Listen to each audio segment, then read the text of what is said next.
En este mes de las madres vamos a conversar con una gran madre, con una persona muy perseverante, muy resiliente, con una gran atleta que ha conseguido medallas de oro para la República Dominicana. Y además, una amiga mía que hace una tremenda entrevista.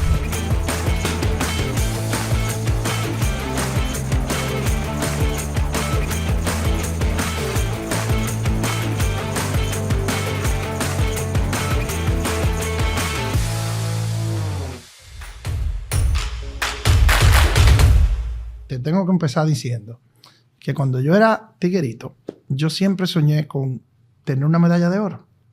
Y te tengo que admitir que no se ha podido. Pero no nos rindamos. Quizás dan una medalla de oro por hablar y por hacer chistes. Bueno. Pero la verdad es que siempre he tenido una gran admiración por el atletismo, por todo el proceso de Olimpiadas. Y yo quiero comenzar contigo. Tu relación con el deporte. ¿Por qué tú abres los ojos un día y eres deportista? Explícame esa parte. En el 2011, una señora por mi casa que era en ese momento regidora, me invitó al Club Deportivo de Silla de Ruedas en rehabilitación. Okay. Yo nunca había visto personas con discapacidad haciendo deporte y eso. Y me pareció raro y acepté ir. Entonces me quedé definitivamente porque para mí era algo nuevo e interesante y yo quería hacerlo. Siempre me gustó el deporte. Yo era súper fan de Félix Sánchez y cuando entré al club de silla de ruedas, empecé a jugar baloncesto, que eso es lo que yo hacía en ese momento. Luego se implementaron los maratones, 10K, 5K, y yo los corría también. Entonces ya en el 2016 el señor Jaime David hizo un campamento de captación y yo participé. Ya en ese entonces yo practicaba en la pista, hacía 100 metros, 400 metros, pero yo no me destacaba. Yo lanzaba también, pero no me destacaba. Entonces mi entrenador en ese momento me presentó a la que hoy es mi entrenadora y cuando asistí al gimnasio, yo nunca, imagínense, yo no había visto a una persona con discapacidad haciendo deporte, mucho menos levantando pesas, cuando uno entiende que levantar pesas eso es parado. Entonces empecé a practicar y me gustó, fue como un amor a primera vista, como yo siempre digo. Y ahí me quedé. En el 2014 fue eso. Como uno de los temas esenciales de este podcast es la superación de la adversidad. Yo soy un admirador de la superación de la adversidad. En todos los sentidos y de todas las formas. Porque la vida a todo el mundo, de una manera o de la otra, le tira su curva, como decimos en béisbol. La curva puede ser una muerte de un pariente temprano, puede ser una enfermedad, como tú bien dices, puede ser una discapacidad, puede ser un gran error que se comete en la vida. En mi estudio de los seres humanos singulares, hay gente que toma la adversidad como una condena y hay gente que hace de la adversidad una bendición. Evidentemente, tu caso fue la segunda. Hiciste la adversidad una bendición. Y antes de hablar de tu carrera deportiva, de tu carrera profesional, ya que tú comenzaste hablando de tu experiencia, yo quiero que tú me retrotraigas esa infancia y tus primeros años en el colegio, que estudiando sobre ti, me di cuenta que al principio creo que era tu abuela o etcétera, que te llevaba. Haznos esa historia para que nuestros amigos que nos colaboran con su tiempo y nos ven puedan transportarse a ese momento en tu vida donde tú ni silla de ruedas tenías. Sí, yo llegué, mi abuela me trajo al país de la edad de 4 años. Yo soy de nacimiento venezolana. Así es. Pero ya no te queda ni del acento, déjame decirte. Tú eres más dominicana que yo. Sí, realmente. Y mira que yo me creo el dominicano. Y al principio yo no tenía silla de ruedas. Mi abuela me llevaba al colegio cargada. Ay, Dios mío. Ya qué lindo eso. Sí, ya como a los 8 años fue que yo tuve mi primera silla de ruedas. Y realmente, yo le voy a contar, no sé cómo se vea, muchos del círculo con discapacidad me dicen que yo soy la Poppy de la discapacidad, pero es que yo, como nací con una discapacidad, Claro. yo no sé qué se siente no tener discapacidad. Correcto. Y aparte de que nací con una discapacidad, yo nací con familia. Mi familia nunca me menospreció. Correcto. Entonces, por esa parte no sé lo que tampoco sentirme aislada ni de mi familia, ni de amigos. En la escuela, bueno, la cosa cambia un poco porque... Ahí sí te sentiste un poquito porque ahí tú eras un poco diferente, ¿no? Exacto. Entonces, fue como que yo caí en mi realidad. Sí, soy diferente a los demás niños. Entonces, pero eso tampoco nunca me limitó. Yo subía, incluso la secundaria, yo la hice en un segundo piso. Y yo dejaba mi silla abajo y subía. Subía como Dios me ayudaba. Dios te estaba entrenando para levantar pesas. Exactamente, puede ser. Entonces, como que en esa parte nunca me sentí rechazada. Mi abuela me instruyó para la vida, para la cotidianidad. Yo no sabía lo que era... ¿Qué sería el mundo sin nuestras abuelas? Sí. Y mira que la mía me dio muchísimos golpes. Pero me ayudó muchísimo. La mía también. No te creas.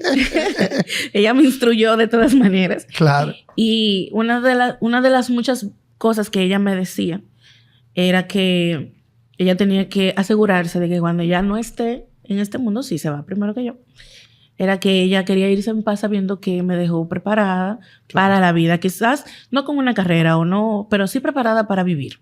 Claro. Entonces, por esa parte soy bendecida siempre, porque mi familia siempre me ha apoyado. Mi mamá, a pesar de que a mí me crió mi abuela, mi mamá siempre me ha apoyado también. Mi hermano, mis tíos. Qué chulo. En general, sí. Pero mira, Zoraida, vámonos de nuevo un poquito al deporte y después tú nos vas a seguir hablando de tu historia. ¿Por qué levantar pesas? Tú sabes que, por lo menos a mí, y yo creo que a muchos de los muchachos de mi generación, por lo menos, se nos mete en una etapa de la vida bregar con el gimnasio, porque el gimnasio te pone más fuertecito y cuando uno está medio de allantoso y parejero, que está en la época de estarse enamorando y cosas de eso, todos fuimos al gimnasio. Y yo traté de levantar pesas. Y te tengo que admitir que eso da más trabajo que el carajo. Entonces, yo quiero que tú me digas cómo tú... comienza por el basquetbol y cómo diantre tú te pones a levantar pesas. Y cómo terminas siendo entonces una medallista de oro de levantar pesas. Hazme esa historia porque ahora me siento yo que yo era como medio flojo, que no pude levantar pesas. Cuéntame. Fue como... Yo estaba como buscando un lugar en el mundo del deporte donde encajar, donde ser vista. Entonces, realmente... A mí me gusta, o sea, yo tengo una fuerza innata, o sea, yo tengo mucha fuerza. Y cuando yo empecé a levantar pesas, yo entendí que ahí era donde yo la iba a desarrollar. No, porque... Explícame ese primer momento que tú dijiste, yo doy para esto. ¿Cómo cuando tú cogiste o sea... Mira, cuando yo llegué a pesas, que yo, sin tener ninguna preparación previa, yo levanté 50 kilos. O sea, y se sintieron cómodos, me sentí como... 50 kilos son 120 libras, 115 libras. Más o menos. Y me sentí cómoda haciéndolo. Y yo dije, ¿aquí? Wow. Y explícanos un poco, ¿qué son las Paralimpiadas? Son juegos adaptados para personas con discapacidad. Ok. Y yo veo que, tú sabes que hay una de los... Tú llegaste a Tbilisi, Georgia, que no es Georgia de los Estados Unidos. En Europa. En Europa. Que inclusive fue una de las repúblicas de la Unión Soviética en su momento, un país que te queda bien lejos y muy difícil. Y yo veo que tú ahí ganaste la medalla de oro. Y explícame esa experiencia, man. O sea... ¿Cómo fue eso? Mira, realmente... ¿Y con cuánta gente competiste? Y cuéntame por qué no te apretaste. O sea, háblanos de esa experiencia de esa medalla de oro. Que además es la primera dominicana que lo logra. Sí. En una Copa Mundo no. Porque fue una Copa Mundial eso. La primera del ciclo. Ok. Pero realmente yo no iba a competir en esa categoría. Mi categoría con la que yo inicié es 73, 79 kilogramos. ¿Y esa categoría qué es? 86 kilogramos. Uy. Entonces, me preparé para estar en esa categoría y realmente yo no iba con la expectativa de ganar oro. Primera vez que voy a una competencia sin esa expectativa. Porque ¿Tú querías competir? Yo iba a competir para hacer presencia. Okay. Obviamente para ganarme una de las de los 3 lugares, pero nunca oro, realmente. Porque yo conozco mi rival y yo sé que ella es dura. ¿Y de qué país es ella? Ella es chilena. Chilena, ok. No salen con nosotros los chilenos. Ella ganó en los Juegos Paralímpicos, ella obtuvo bronce. Ah. Ella es medallista paralímpica. Que me imagino que ustedes se hacen amigas. Sí, nosotras de hecho ya hemos estado en otras competencias y ya yo la conocí a ella en el 2023. Somos conocidas, amigas y eso, pero nunca rivales en el podio. Entonces, realmente como tenerla... A mí me enseñó eso, que es la disciplina y el buen trabajo. No importa si ella salía con 40 y yo con 30, pues yo con 30 le podía ganar y ella con su 40 no. Entonces es como hacer un buen trabajo y tener siempre la disciplina y eso. Mira, tú sabes que ahora que tú hablas de eso, yo recuerdo que, o sea, cuando te investigué, que tú llegaste a un momento que dejaste el deporte y te fuiste a la vida profesional. Inclusive trabajaste, si no me equivoco, en el VHD. Uh-huh. Cuéntame de esa experiencia en el mundo laboral, ya insertándote en un mundo profesional y increíblemente una adversidad que es que de algún modo tú tienes que dejar el trabajo, entonces vuelves al deporte. Háblame de ese tránsito de dejo el deporte y vuelvo al deporte. En el 2016, yo decido realizarme ya profesionalmente y empecé a buscar trabajo. Okay. Porque el deporte, lamentablemente, el deporte no paga. Y hay biles, entonces empecé a buscar trabajo. Entro a trabajar en el Banco BH de León. Ahí duré 5 años laborando en el área de servicio. Primero estaba en la central telefónica y luego pasé al área de servicio al cliente. Okay. Entonces, ya en el 2019, que fue también una de las razones más grandes para yo no continuar con el deporte, nació mi hijo en el 2019. Entonces, ya en el 2021, pues me salgo del BH de León. Antes de eso, háblame de la experiencia de ser madre. Porque una de las razones por las que te invitamos no es porque tú levantes cuánta libra con la máquina de pecho, sino porque estamos en el mes de la madre. Y háblanos de esa experiencia. Porque tú dejaste el deporte, te fuiste a trabajar, te hiciste madre. Entonces, después de ya ser madre y estar trabajando en los empleos formales, vuelves al deporte. Lo normal hubiera sido que ya con el muchacho tú sigas trabajando en una vida más formal, sí, y no en el deporte. Exacto. Sí, porque yo acabo de decir que el deporte no paga. Exacto. Ellos hacen eso cada rato. Cuando nació mi hijo, antes de él, ya había tenido 2 pérdidas. Uh-huh.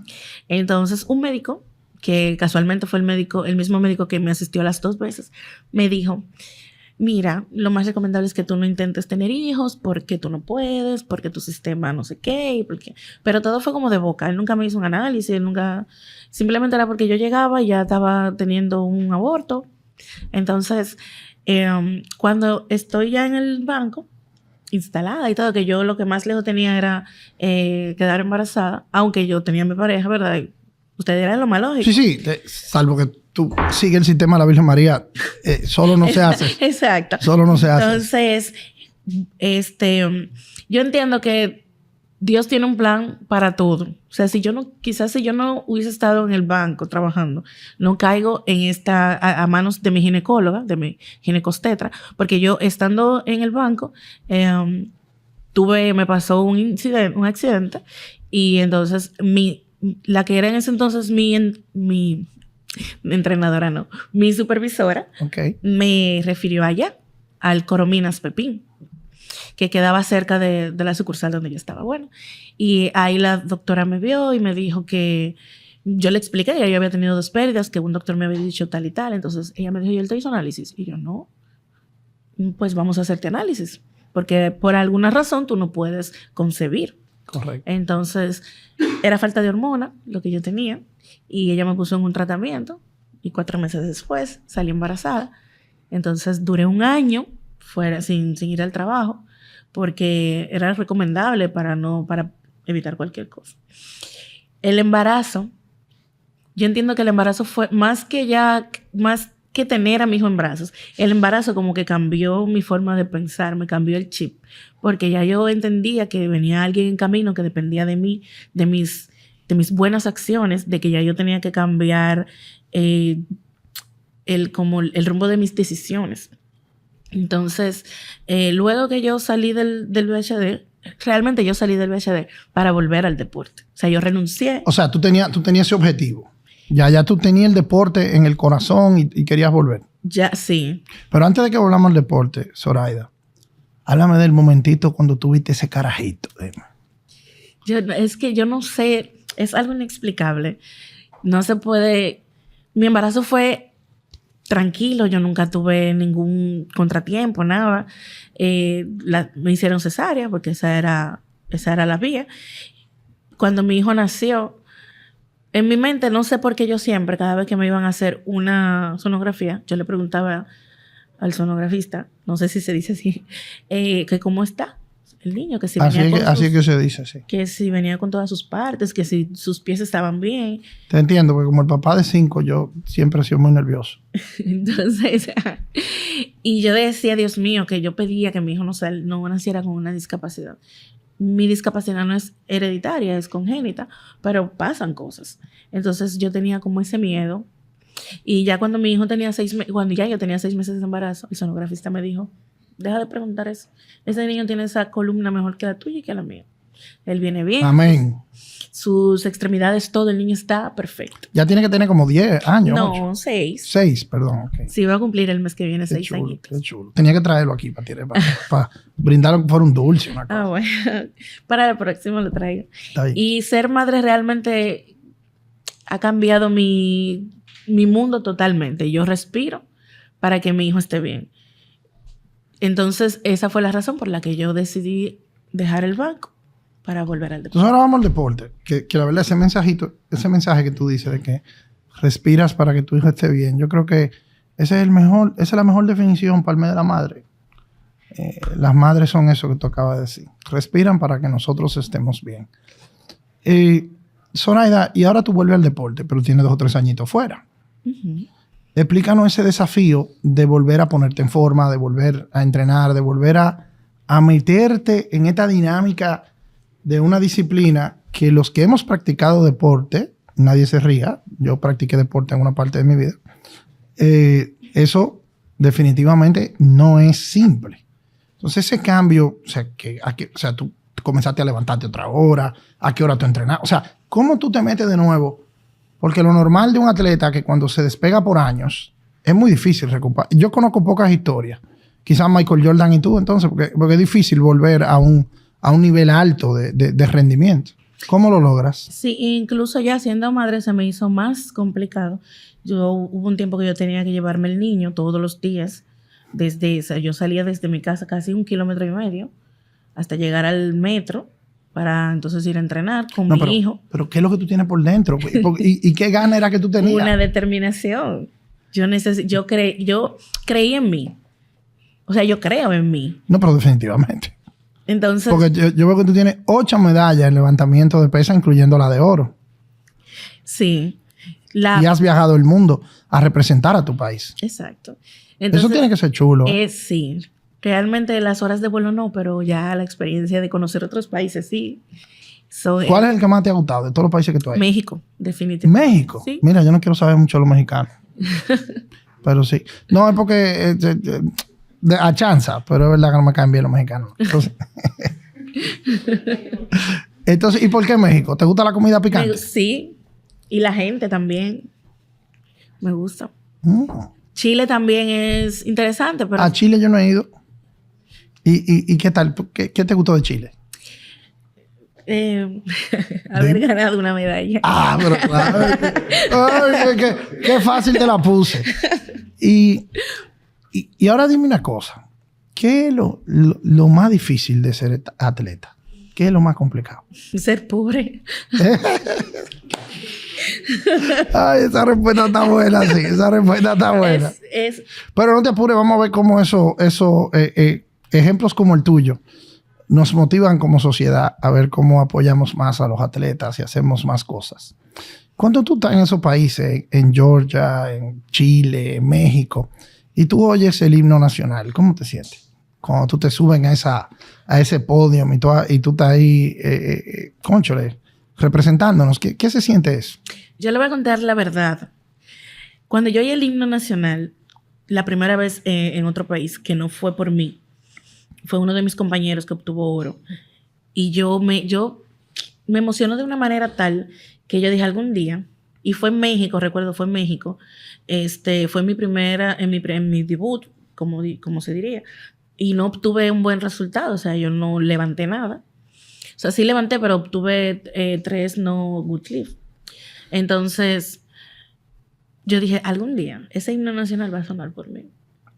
Y en México, en el 2024, participé en el Mundial y efectivamente sonó el himno nacional gracias al trabajo que hice.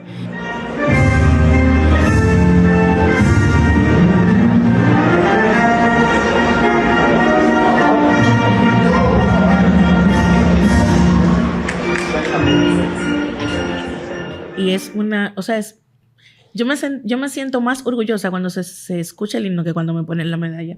Definitivamente, el himno nacional en otro país se escucha majestuoso. La verdad es que yo comparto mucho ese sentimiento porque en una actividad que yo representé al país, tú sabes que yo estoy ahora en el servicio público y cuando uno oye Quisqueyano, como tú lo oyes estando lejos de aquí y eso te retrotrae, es una bonita emoción.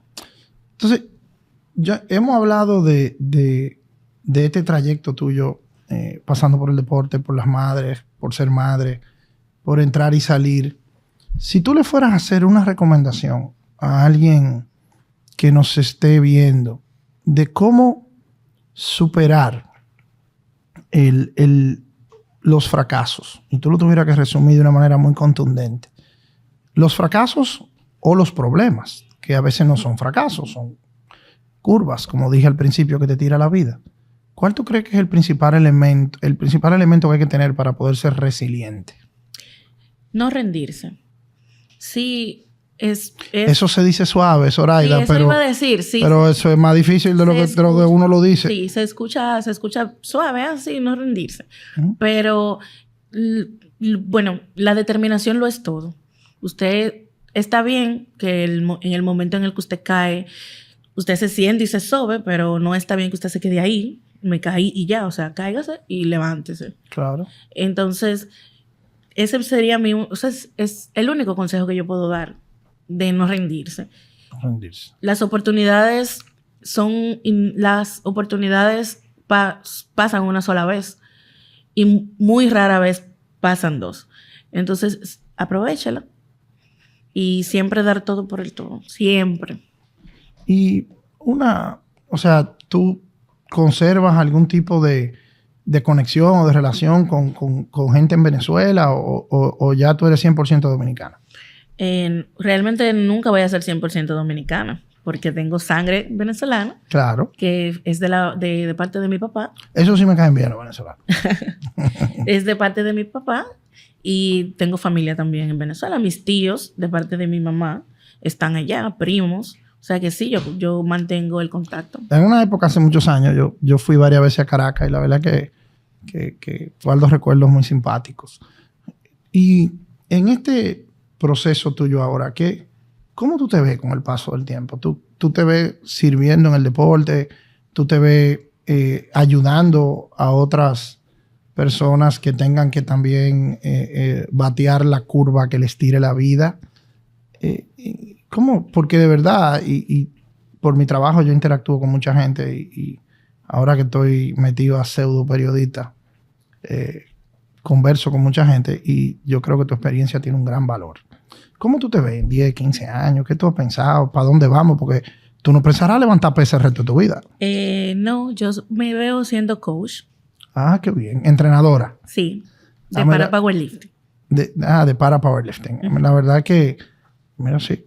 Yo no voy a levantar nada de ninguna cosa, pero definitivamente eso es importante porque amas lo que haces. ¿Qué es lo más que has tenido que enfrentar? Como me hablabas ahorita de un doctor que hasta cierto punto, si te hubiera llevado de él, no tienes la bendición de tu hijo. ¿Tú has tenido otras situaciones como esa donde tú te sientas que se te ha discriminado y cómo lo has vencido? O sea, quizá gente que te quiere tratar muy bien o gente que te trata mal. O sea, porque yo creo que esa puede ser una buena enseñanza a la gente que nos ve. Realmente, solamente en el ámbito laboral. Solamente en el ámbito laboral. Cuando he ido a entrevistas, pues me dicen, ay, es que no tenemos espacio para la silla o sea, no, desde entrada ellos no califican mi Tú sientes como capacidad. Que te rechazan sin examinarte. Exacto. Te rechazan por una condición. Sí, correcto. Y los Ubers. A los Uber te dan problemas. Sí. Pero mira, fíjate, pensaría un observador que pudiera hacer muchas otras observaciones. Y qué bueno que tú me dices, porque eso habla bien de nosotros como dominicanos, que no...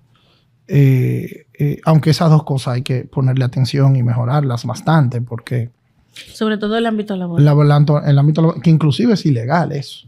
Déjame decírtelo. Nadie puede ser evaluado en virtud de cualquier cosa preexistente. Uh-huh. Hay que evaluarte por la capacidad que tú tengas de desempeñar una tarea. Y ahora te voy a decir una experiencia positiva, algo que tú hayas dicho, wow, qué cosa más linda, qué cosa más hermosa. O sea, volteándote la moneda. Y con esa misma relación tuya en diferentes actividades.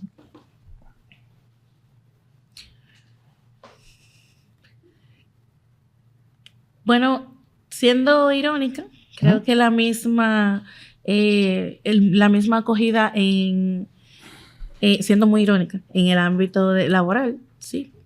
Claro. Porque, por ejemplo, cuando entré a trabajar al PhD, pues yo le dije a la que me estaba entrevistando que yo no necesitaba un trato especial por ser una persona con discapacidad y nunca se me trató.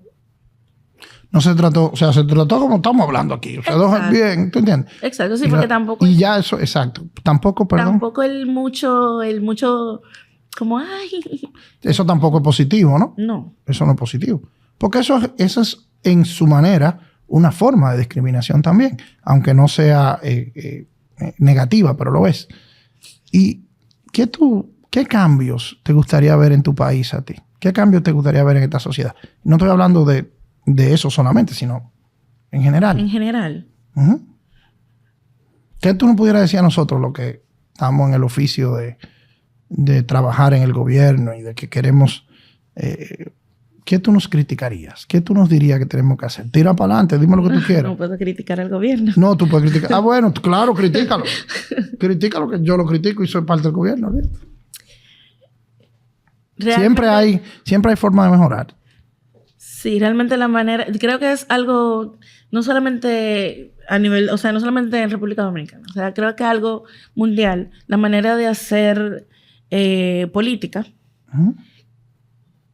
Aunque usted no me pidió que especificara, pero principalmente con los deportistas. O sea, es muy bonito todo. Ay, tengo una medalla de oro. Ay, gané una medalla de oro. Y son como 15 minutos.